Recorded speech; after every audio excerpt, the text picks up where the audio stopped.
Well, this is going to be the draw for the European Cup, hopefully. Get it down. Give us 1 second. Shall we? Shoot it. Right then. These are the seedings. United, Barcelona. We go Barcelona. So they're the seeds for the groups. Oh, we'll get Barcelona. Galatasaray. Or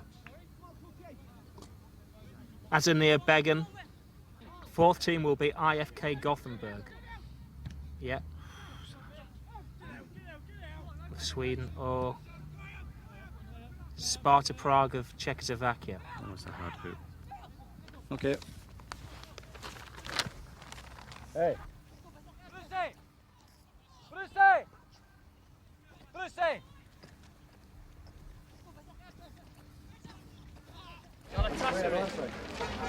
Barcelona. IFK Sparta Prague. It looks a big team, how they get through. Can I have a really quick reaction from you? Your first thoughts on that? Well, we're going to hell. We're going back to hell. Back to hell and handicapped by the rules limiting the number of non-English players in the team.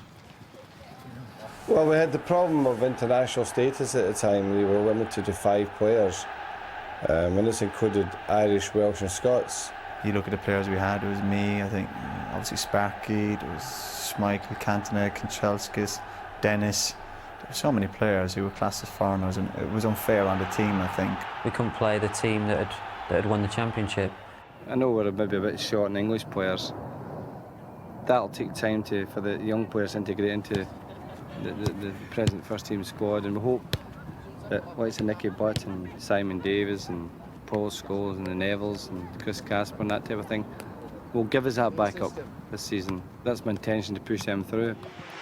Well, there is Nicky Butt, the 19-year-old, a player who springs through quickly from the midfield, an excellent player in the air, but as Alec Ferguson was saying a little earlier to us today, he's got a wonderful temperament as well and has no doubts at all about putting this 19-year-old into this European arena. And they've scored through Pedersen.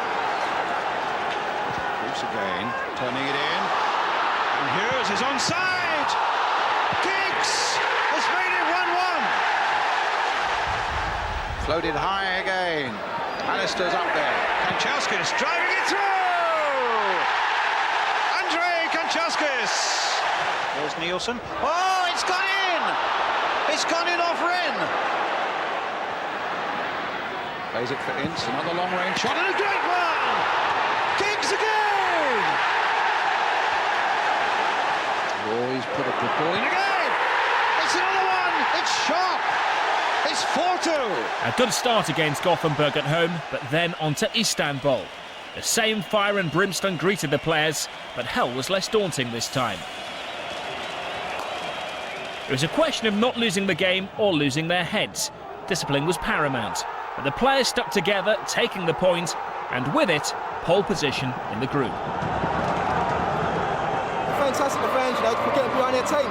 But we had to come in, that was our ambition, was to silence the crowd. And we've done that by keeping the ball. Delighted with the points as well, it's tremendous, isn't it? Yeah, as I say, we wanted to take something away from this game, and we've done that. And well done to the lads. Probably as good a player as I played against was Romario. Fantastic footballer. I think it was possibly the only time where I was left out of the game, you know, where the boss had wanted Paul Parker to man-mark Romario, and one of his great quotes was, "I'm going to let you miss out on this one. I want to play Paul Parker as a man-to-man." He says, "But he'll be all right Saturday. We've got Blackburn Saturday. You can play against Shearer." So I thought, well, that's nice. I'm not good enough to play against Romario, but I'll have a physical battle against Shearer. The best match winner in the world is the way Alec Ferguson described him. The best man marker in our game is how he described Paul Parker. And away we go, the night they've been waiting for here for so long. This is the one that makes you tingle, you know what I mean? Everyone's talking about it, you know, and just to look on the players' faces, I just wanted to get out there. They were ready. You could see they were focused, every one of them. And I mean, the pace of the game was just, you know, it was unbelievable. Never had anything like it. I really haven't. Pallister knocking it forward. Hughes, an arrogant little touch there. Good ball by Ince. Here's Sharp again. They really do fancy themselves down these flanks. There's Sharp with a cross. And it's a goal by Mark Hughes. That's a lovely ball by Koeman for Bakero. Romario's made a great little run. Here's Romario, and there's a goal. Koeman again. And there's a goal by Bakero, and Barcelona are in the lead. It's driving away. Now Roy Keane played across there, and Sharp has made it 2-2. He come slightly behind me, and I was tightly marked on the left, so it was about all I could do, really. Honestly, it's just a spontaneous, instantaneous kind of reaction? Yeah, I mean, you try things like that in training when we're playing five-a-sides, but it's the first time I've got to try it in a match, and, you know, fortunately for me, it went in. I think a draw is a good result here, but our fault was to lose in Gothenburg. For that reason, we have to win about 2 weeks. Top with 4 points from 3 games, a great position to be in. But the real test was about to emerge. Spanish giants Barcelona at the largest stadium in Europe, the Camp Nou. The suspended Eric Cantona joined in training, and rolling back the years, a real red. Mick Hucknall had a backstage pass. Exclusive, new and improved Paul Parker's haircut. Paul Ince after 90. That's great. Look at Well, Mick, you certainly cut a dash there. What were you when you played? Where did you play? Hey, Mick, you look fantastic. Did I play? Yeah. What was it? Can you say naughty words? And I played crap. That's what I played. And this is the coach. This is the coaching outfit. You look fantastic, Mickey. I'm here to coach the boys, not to compete against them. When you've got this foreign wall and you're playing at home, it's okay, because you can sometimes get away with it because you've got the crowd with you and things like that. But when you haven't and you go to the new camp, you know what I mean? Because it is a daunting place to go. No disrespect to the lads who try to come and take their places. You know that without possibly your 2 best players, you know, you're going to have a mountain to climb. That's probably the biggest hammering I've ever had. I mean, it's 4 now, but I don't think we'd have shot on goal that night, and could have been more. We got to do it. Stoichkov on the right wing, and just sat on the touchline and pinged the balls to Romario, and Romario kept darting in behind Brucey and Pally. We believe we were a very good side, you know, and we never thought we could go to a place like that, you know, and get absolutely slaughtered like we did. That's probably the only time that I've ever been sub for Manchester United and never wanted to get on, because I was just absolutely scared to death watching them play. I thought, we're a million miles away from that. Kept looking, he was hiding. Oh no, it was a disaster. It was a sore one that night. It's a bad night for Alex Ferguson. It's a bad night for Manchester United. But for the people of Barcelona, it's one of high jubilation as they go 4-0 up. That picture tells it all. Just because of your nationality, you can't play.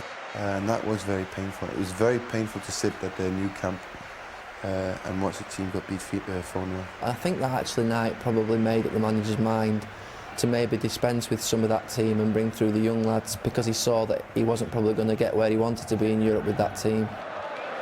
The manager's fears were confirmed by the shattering 3-1 defeat in Gothenburg. Jesper Blomqvist led the Swedes in a performance which would one day persuade United to buy him. But for now, this game signalled a time for change. He makes it 3-1. And United are going out of the European Champions League. But when we track United back to the 90s, this was maybe the new beginning. Because of injuries and suspensions, the manager was forced to name an inexperienced team against Galatasaray. We did this practice match, you probably heard about it, you know, that when I changed the team when I realised that Keith Gillespie was a foreigner. Honestly. So a young right-footed English midfielder was required. Enter stage right, David Beckham. When I got to the game, like, there was a few rumours floating about, but then, like, the boss announced the team and I was playing, so I was chuffed but nervous at the same time. And your family were there, but they presumably didn't know either that you were playing? No one knew, like, you know, until, well, obviously I walked out on the pitch, or they'd heard, you know, on the antenna. But, yeah, it was unbelievable, really. Keane, bringing Gary Neville into it. That's not a bad cross there towards McClare. It might come for Simon Davis onto the left foot. A super start for Manchester United, and it's one of their youngsters, Simon Davis. from the charging. Bulent getting himself into trouble. Beckham! It's a goal! 2-0! First Davis the youngster, second Beckham the youngster. A little flick on, and suddenly Roy Keane. A possibility here for Manchester United! 3-0! Roy Keane!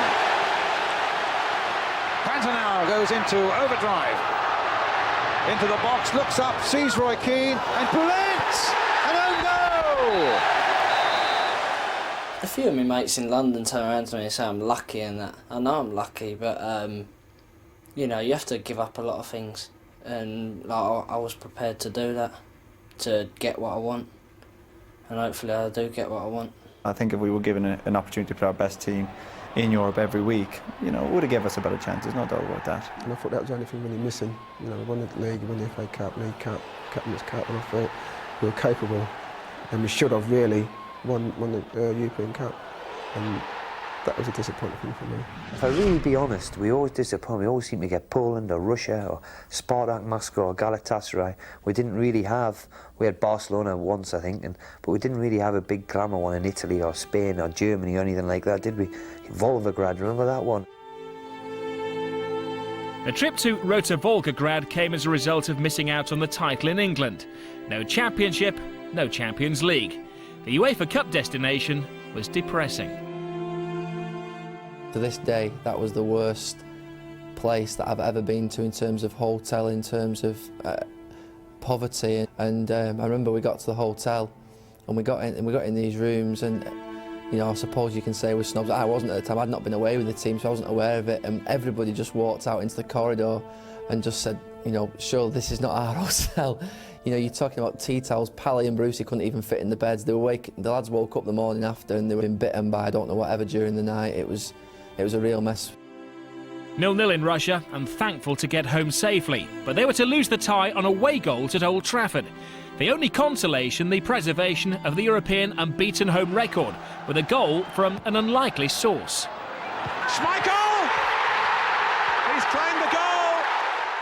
I just remember this big, huge thing appearing in the box and thinking, what on earth are you doing, Pete, you know? The defender, the way he was marking was so funny because he was looking at me the way that you're looking at me now.